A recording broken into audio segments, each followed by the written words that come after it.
Hi, I'm Christopher Warnock of Renaissance Astrology, and today I'm going to talk about which talisman is best for me, how to choose an astrological talisman.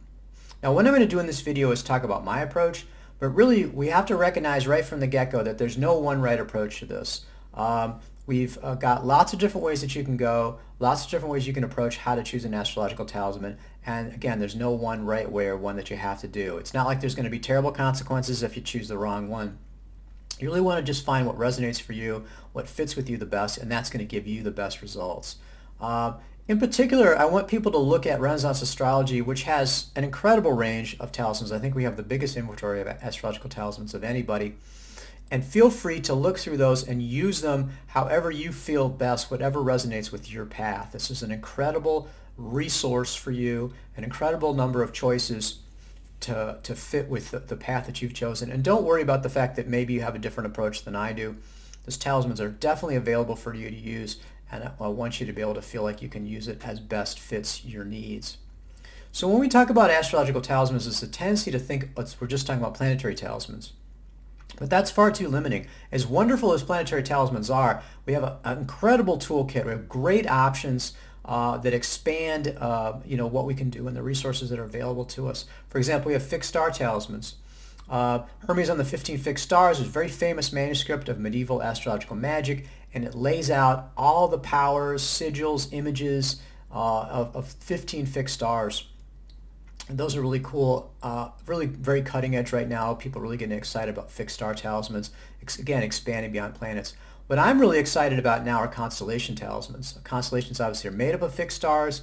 I use them in a lot of ways like a fixed star talisman, but again, we've got an even bigger toolkit that we can work from, more options, and I'm very excited about some of our really cool constellation talismans. Like Cygnus or Andromeda. As I'm mentioning talismans specifically as we come along, I'm going to provide a link, and anytime I mention a specific talisman, you can go ahead and look on the page, and you can actually take a look at the talisman, see a picture of it, get background information of it, see the chart for the creation, and see how you want to, if you want to order it, how you would order it through the website. So again, once we talk about fixed stars and constellations, we also have mansions of the moon. The moon orbits the Earth 27.5 days, and so in the Western and Arabic system, we have 28 mansions of the moon. Very powerful for magical purposes. Lots of really great options with mansions of the moon. Again, we stock a lot of mansion talismans at Renaissance Astrology, and I'm really happy to have them as part of our magical toolkit. The next area that we can deal with and make talismans from astrological factors are the 36 faces or decans. This is getting pretty exotic, and so we don't have a lot of those because people don't even know what they are. So I'm trying to introduce people to those, and again, this is a whole nother area that you can get into and get some incredible, powerful talismans that have really cool effects. And then the final type of astrological talisman are house-based talismans. So all the ones we talked about before, planets, fixed stars, constellations, essentially what you're getting is the natural powers of that particular celestial factor. In a house-based talisman, you've got a multi-planet election. And depending on the house that they rule, that shows the powers that they have. So we really tend to focus on wealth and success talismans. And we have a number of really incredible wealth and success talismans. The Great Wealth Talisman, the Fountain of Wealth Talisman. Definitely check these out. These are the height of astrological magic. They're super powerful, and they are really difficult to find elections for. When you're trying to line up one planet, or one astrological factor, that's difficult enough. Getting a chart to elect a time to make the talismans when you've got all these planets lining up that rule particular houses and they're strong and dignified, that can be very difficult. But again, worth the effort, worth the time. So again, with all of our talismans, the key to them is we're making them at very specific times. We're making them at a very carefully chosen time when the factor, say whether it's a planet or fixed star constellation, is super strong. So this gives us a really limited window. I mean, we're typically talking about maybe an hour. This hour window might open once a year. It might open a little more frequently than that, or it might be for years and years before we get one again. With house-based talismans, the specific election that we use may never occur again. So that's really where the power of the talisman comes from, is making them at a specific time when the astrological factor is very strong, and then consecrating it to call the spirit, the angel of the talisman, into the talisman. So that's what's really special about our talismans. The timing, I mean, I'm typically looking at a year. I'm looking at see what astrological factors are available when these windows come up, and then I'll choose, have our jeweler make the talismans for me, and he's a mage in his own right, and consecrate them at those very specifically elected times. So that's what's really special about astrological talismans. That's what you need to do with them. Just consecrating them is just not enough. The sources are really clear that they need to actually be created at an astrologically appropriate time and then consecrated at that time. So I think that when we talk about, again, like I said, generally the approach that I'm taking, and this comes from our traditional sources, is that when we're getting a particular talisman, what we're getting is the natural rulership of that planet or fixed star. And that rulership is going to be the same. The effects are different, but the general areas that they're going to be controlling or giving the effects in general are going to be the same for everybody. So for example, if you're looking for wealth, oftentimes you look to Jupiter. Also the Sun and Mercury also have, depending on what you're talking about. The Sun would be sort of success, like a king, or kings are rich. Mercury is the kind of things that get you wealthy, like marketing, advertising, business, things like that. Those are all going towards communications. All go towards to creating wealth. But Jupiter really in a lot of ways is the planet par excellence of wealth. For love, we look to Venus. For the Sun, again, like I said, fame, authority, promotion. It's like a king, so he's going to be rich. Also health, because the Sun rules the heart. Saturn, occult knowledge, deepest wisdom. Each of the planets has these particular natural rulerships, has these powers. Oftentimes they overlap. You often have multiple choices if you have a particular goal among different planets. Fixed stars, one of the things about fixed stars is that, these are really the premier celestial factor for any kind of protection, particularly for spiritual protection. So for example, Algol, absolutely our strongest talisman for spiritual protection. If you're looking for protection from curses, from enemies, Algol really is a great choice to take a look at. But we're not limited to that. I mean, sometimes people get nervous about Algol. They'll read stuff on the internet that says Algol is bad, which, I don't think that's true. But anyhow, if you're concerned about Algol, then we have lots of other choices in terms of protection talismans. For example, Antares or Vega. Take a look at, you can see a link there to spiritual protection talismans. And again, fixed stars are really great for spiritual protection. Mansion of the Moon, they have a really wide ambit as far as things that they do. The typical things that we have fixed star talismans for are wealth and success, like the 3rd mansion, the 7th mansion, or love, like the 13th mansion, the 26th mansion. Very interesting. 26th mansion is for love, love and friendship. And there's a sexual element that comes in there as well, but the focus is on love. The 13th mansion sort of focuses on sex, but love as well. So it's just kind of an emphasis on that. So that's kind of cool. You can kind of fine tune those in terms of the effects. But again, the mansions are really great. Lots of really interesting things, and you can take a look at the link to the general mansions page as well as those specific mansions that I just mentioned. Deckhand faces, really evocative. I mean, it's kind of amazing to read. If you can take a look at the links there. Really kind of lyrical and poetic descriptions.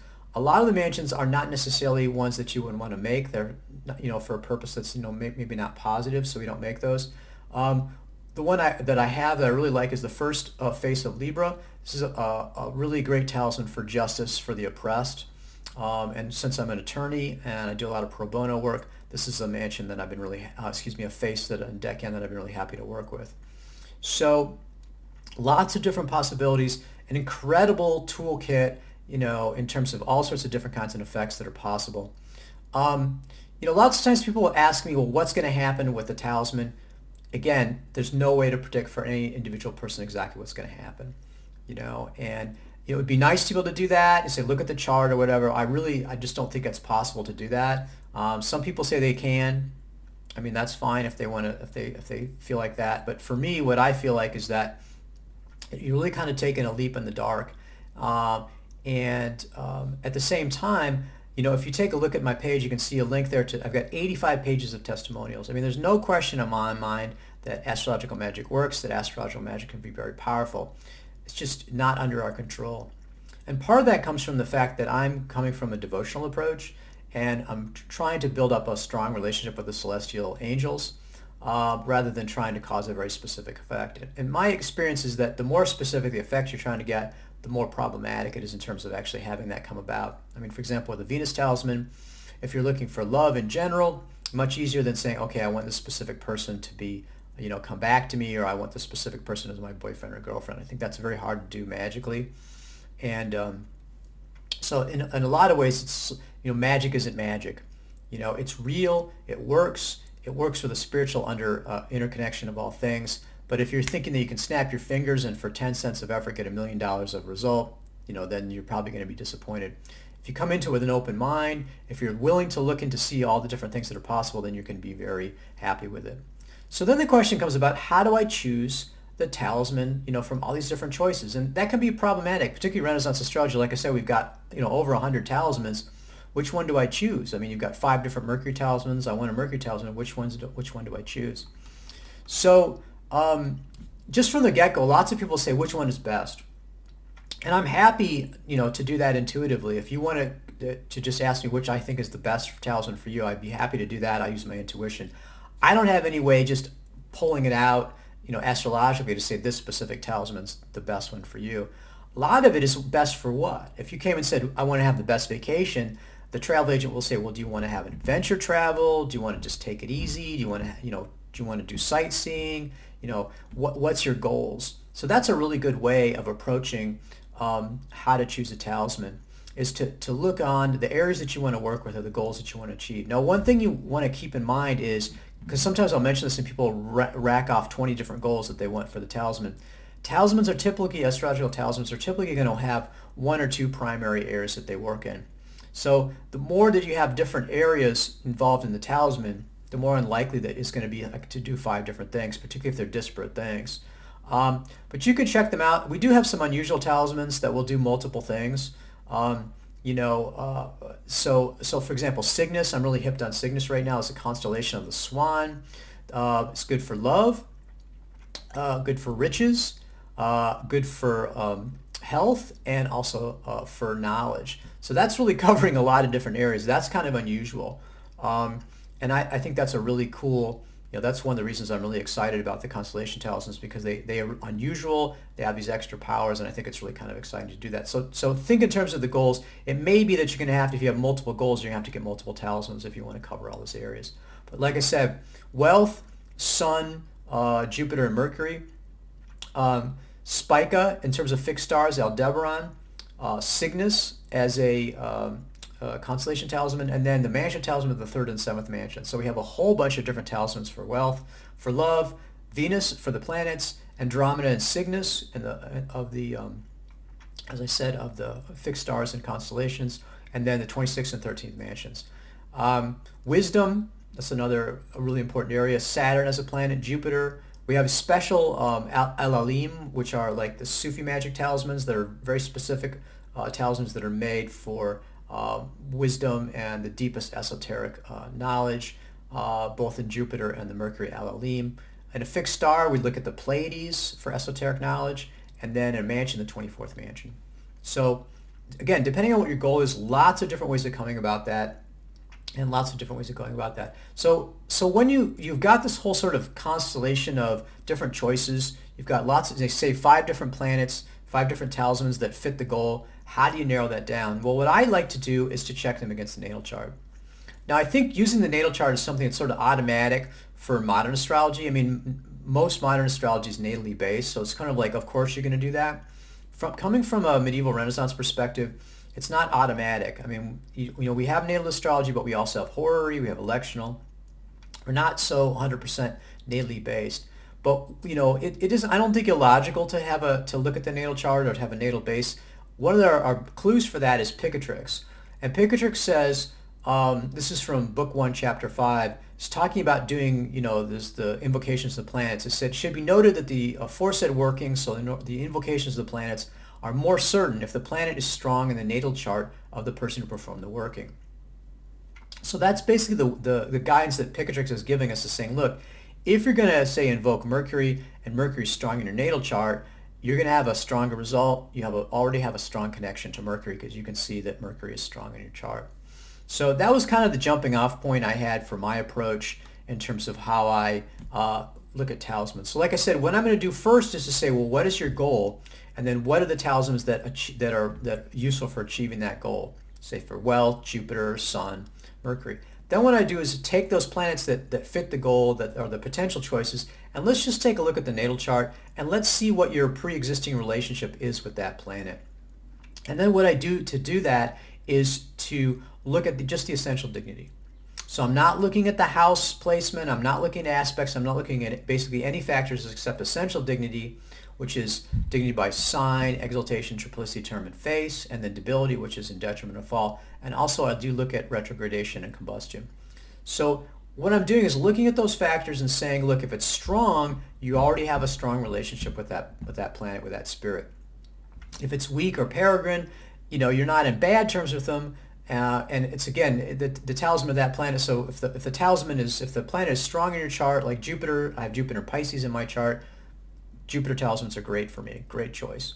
If you had Jupiter peregrine without essential dignity or debility, then your Jupiter's a little weak, but that doesn't mean you can't use a Jupiter talisman.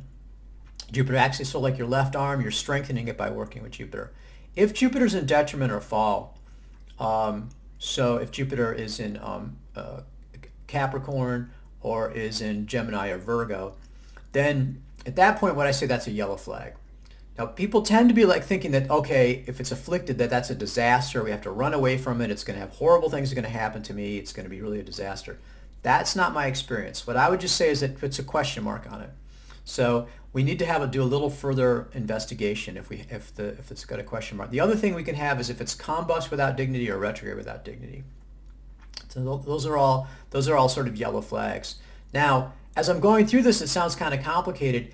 If you're serious about getting a Renaissance Astrology talisman, if you want to buy one from me, I'm happy to take a look at your natal chart and make suggestions in terms of whether a specific talisman is compatible or make talisman suggestions in general. So like I said, if you're interested in getting a talisman from me, again, I'd be happy to check out your chart briefly for you. Just email me. You can see the link there, the information as far as my email address. You can email me with your date of birth, and I'd be happy to give you a quick rundown to help you decide which Renaissance Astrology talisman you want to buy. But like I said, if you got that question mark, what I do then is do some divination. And so my preference is I do the I Ching, you can do tarot, you can do pendulum, lots of different ways to go about it. That gives you a much more focused idea of the specific talisman, because the natal chart, as far as I can see, only gives you a broad approach. Like it might say Mercury is compatible or Mercury is a question mark. Okay, so what about this specific Mercury talisman? In order to figure out whether that's good for you, you're going to want to do a divination. And again, if you're serious about buying a particular Renaissance Astrology talisman, I'd be happy to, again, do an I Ching, do a divination for you. But that's also a great way to choose them yourself. You can look at the choices, and then you can just start going through and see what the divination, like for example, you do tarot, do card, whatever technique you use with that in terms of helping you decide, or do the divination with tarot. Go ahead and do that. And that's a great way to help decide, specifically which talismans to use. So one of these things that fits in is this idea, you can see my sort of approach, which is to say, to use the natural rulership of the planets. And when I'm looking at the chart, I'm just looking at to see what the relationship that you already have with the planet is. That's why I'm only looking at essential dignity. Now, the modern approach is to again, focus on the natal chart as the be-all and end-all. And the nature of the planet actually changes depending on whose chart it is. And then that problem is directly caused by the planets. So like maybe they're beams or something. So for example, if Saturn is in the 7th house, he's afflicted, then Saturn is messing up your relationships. He's beaming some kind of beams at you. And so what you can do is, it's easy, you can see from the chart that's what's happening, and then you just have to block Saturn or do something like that. And this is the whole sort of remediation. So again, I don't think this is wrong. It's just a different approach from what I'm doing. If I saw Saturn afflicting the 7th, what I would say is Saturn is a messenger. Saturn's not directly causing that problem. He's not beaming anything at you. It's not Saturn's fault. Saturn has just stepped into your chart and given you some information. So it's a bit like, someone's coming to your door to tell you something, and it's bad news, and you lock the door, don't let them in. That doesn't change the underlying reality. And again, it's not the messenger's fault of what the message is. So what I would do is to look at the chart. If you said you had Saturn afflicting your 7th, I'd say, oh, you have relationship problems. to fix that, let's look at a planet that naturally helps with relationships. So for example, Venus. So let's look at Venus. So look at Venus in your chart. Venus is in Pisces. Oh wow, Venus is exalted. Venus is a great choice for you. Venus in Virgo, I'd say, well, you know, Venus is in fall. Question mark, let's do a divination. And the divination comes back negative. I say, you know what, Venus is not the best choice for you. So, but we're not just limited to planets. So we say, in fact, a good choice for you would be Andromeda. Andromeda is a super love talisman. It's a constellation. And there's very few problems with fixed stars or constellations in your natal chart. Great choice for you. That's the one I'd recommend you go with. So you can see how I would do that, as opposed to trying to say, like I said, Saturn's messing you up, so we're going to do Saturn talisman, or when Saturn doesn't have anything to do with love. And that, again, the causality, I don't think that there's some beams or energy or something like that. It's certainly not detectable scientifically. And that's a different theory from how I follow, you know, with my own approach. So again, just sort out what you want to do. If you want to think, if you're like, for you, if Saturn is a problem and a Saturn talisman is going to solve things for you, go ahead and get a Saturn talisman. You know, the same thing with the idea that, and sometimes in Vedic astrology they'll say, oh, if a planet's afflicted in your natal chart, you should get talismans of that planet. Well, I don't follow that approach. But again, if that's the approach that works for you, if that's the one that resonates for you, you know, go ahead and follow that. The only problem I have is sometimes people will email me and they'll have a different approach from mine, and I'll tell them that I say I have a different approach, and they'll get upset that I'm not signing off on their approach. And it's like, it's perfectly fine for you to have your own way of going about things. I mean, everybody can do their own thing. And so, you know, what I would say is just, you know, just follow your own path. Find the one that resonates for you. You don't have to follow mine. But the same thing for me. I'm not going to, just because someone comes to me and has a different approach, I can't turn around and just say, yeah, that's the way to go. I have to be true to myself and my own chart. So ultimately, like I said, you can get very complicated with this, but I think the bottom line is this, is that, you know, I like the way of going about it. Say, what are you trying to achieve? What's your goal? And then what talismans focus on that goal? And then let's just see which one of those is best for you. And like I said, I can do that intuitively for you. I can narrow things down with your chart. But ultimately, what I would say that the best way to make the choice is, once you find out what the talismans that fit your goal and are compatible with your chart, the final choice is made intuitively. So you look at those choices and you say, you know what, Jupiter is, you know, like I said, I've got Jupiter and Pisces in my chart. I want wealth. Let's look at the Jupiter talismans. This is the one I like. You know, this particular one, I love the way that talisman looks. Or again, another way that, you know, that you can look at is synchronicities. You know, and sometimes people will try to do sort of chart synastry, and they'll look at their birth chart and try to then, you know, look at the talisman chart. It's really apples and oranges, in my opinion. I mean, again, if that's the approach you want to take, that's fine. You know, a talisman, though, is not like a person. I mean, the talisman doesn't have neighbors, it doesn't have a home, it doesn't have children, it doesn't have illnesses, it doesn't have romantic partners, you know, it doesn't have a higher education, it doesn't have a boss, it doesn't have friends. I mean, really, it doesn't really relate to a person. And again, when you're choosing the chart of a talisman, you don't look at all the factors in the chart. You're going to focus. You're going to make sure that it has the maximum strength that you can get, and you're not looking at the rest of the chart. So again, depending on that approach, you're going to have a different way of looking at things. So to me, like I said, if you say, oh look, the ascendant in the talisman chart is the same as my ascendant, rather than thinking that's some kind of, you know, principle of astrology that you've discovered, I think it's an interesting synchronicity. You know, it's sort of like saying, you know, oh, my uncle's name was Pleiades, so I think I'm going to get a Pleiades talisman. That's also synchronicity. I'm a big believer in synchronicities. But I think a lot of the, you know, chart similarities or whatever it really comes under synchronicity rather than being some kind of astrological thing that we've just discovered. So that's, again, how I look at it. I mean, I don't try to, you know, start looking at the 6th house of the talisman chart and you know, see that's either positive or negative astrologically. Ultimately, like I said, I think there's a lot of different ways of going about this. And if you go at it from the standpoint of saying, I want to choose the talisman that fits my goal, and then I'm going to also, you know, narrow it down using intuition, I think that's the best way to go about doing it. So again, if this seems somewhat confusing and you're trying to figure out how you know, the way through it, I'm happy to kind of provide guidance for that. If you're interested in getting an astrological talisman from Renaissance Astrology, go ahead and email me. with your date of birth, and I'll be happy to give suggestions. And again, the bottom line is there's a lot of ways of going about this. I think that the biggest mistake is to get afraid or to worry about it, that you're making a big mistake, or there's going to be some huge blow up. At Renaissance Astrology, we're dealing with celestial angels. We're not dealing with demons. We're not dealing with jinn. We're not dealing with any kind of malefic beings. And really the worst effect that people get with these is that there's no effect. And you don't have to be concerned about blowback when you're dealing with the celestial angels. So that's one of the reasons that I like to focus on that, and why I take a devotional approach. So I hope you find that useful and interesting. And ultimately, like I said, the best thing about it is we have an incredible amount of choice in terms of different types of talismans. So many different ways to achieve the goals that we want to achieve. And it's exciting to look at all the choices. Again, if you get overwhelmed by that, I'm happy to kind of guide you through that in terms of making your choice of which talisman to get at Renaissance Astrology.